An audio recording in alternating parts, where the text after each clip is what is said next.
Jai Mataji, and welcome to the series focused on what a teacher should be like. So let's get started.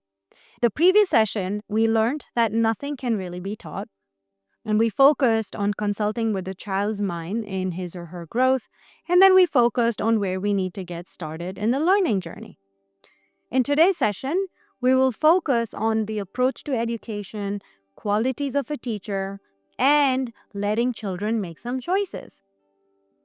I grew up in an education system, and that was the same system in schools and in my university, where I was expected to take multiple courses at a time and complete them in a certain time frame. And we see this system all around us even today.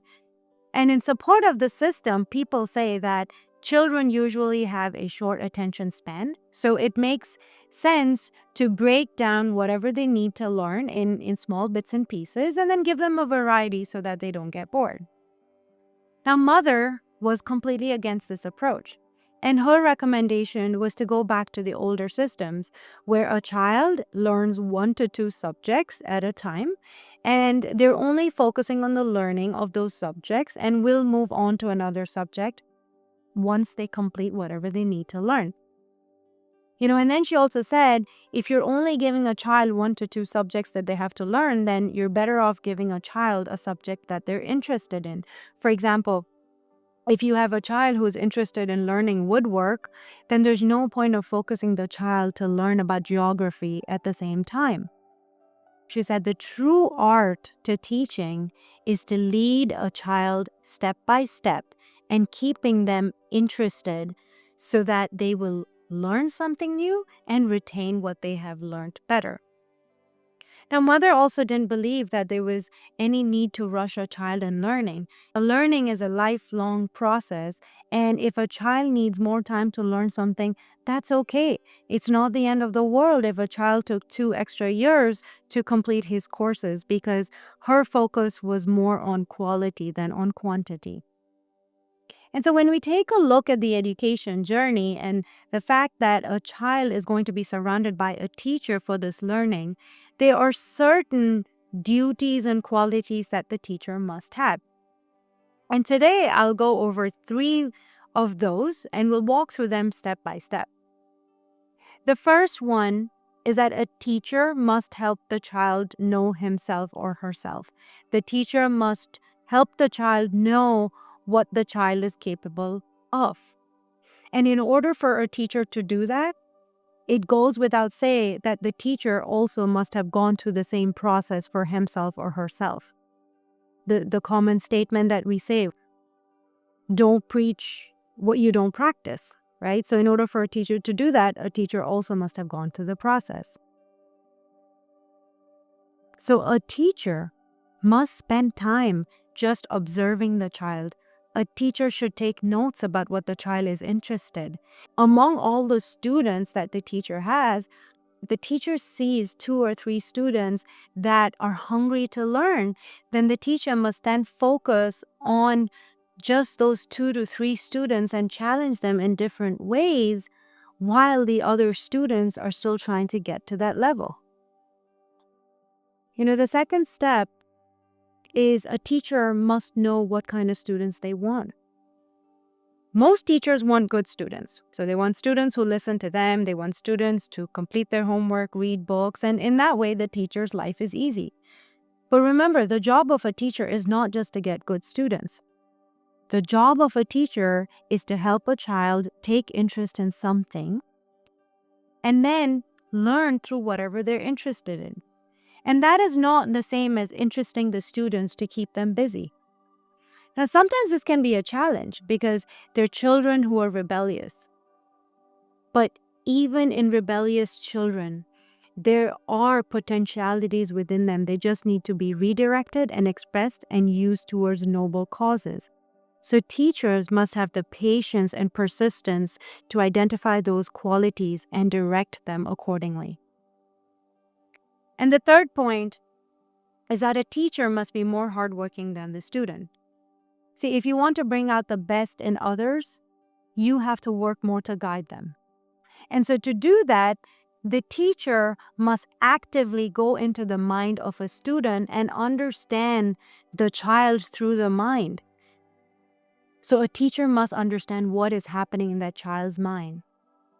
And what that means is that once the teacher understands that, the teacher must act in the way the child understands. The teacher must speak in the way the child hears. And any teacher who has mastered this has a special grace from God.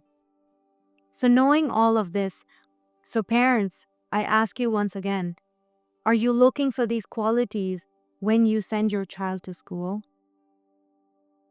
As part of this learning journey, if we want teachers to focus on helping the child know himself or herself better, then we also have to give the child a choice to express themselves and be themselves just the way they want to be. And what this means is that we have to let children make choices and find their own way.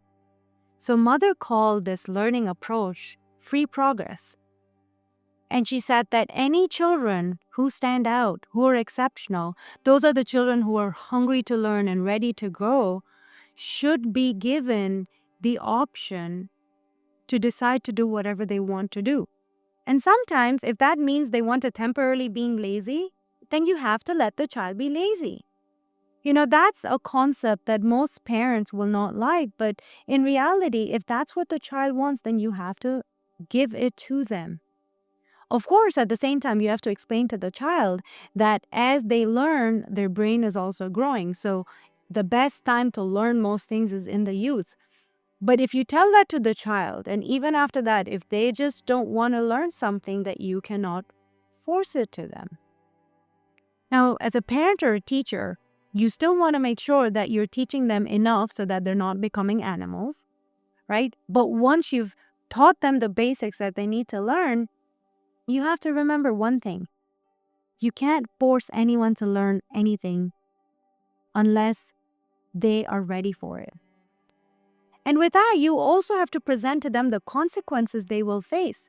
If you have presented the consequences that they will face and they still choose choices that you may not like, then let it be that way. So as a general rule, Mother said that by the age of 14, children should know that they are responsible for their own existence.